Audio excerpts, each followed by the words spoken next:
Ciao a tutti, come va? Spero bene.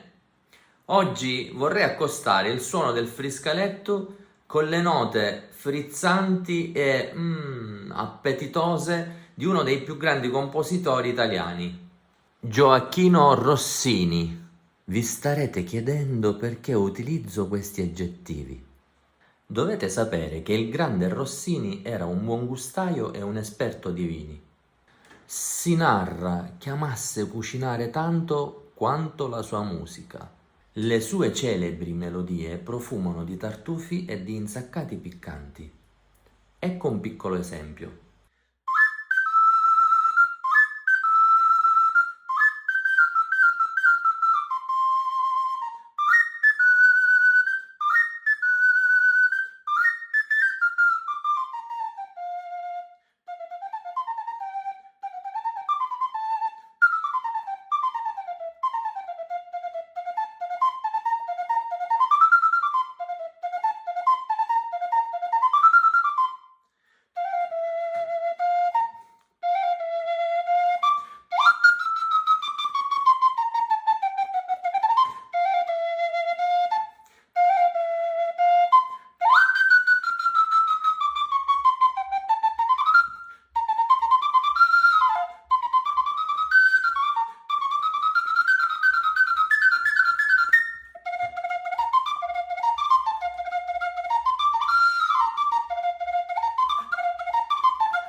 Vero, no?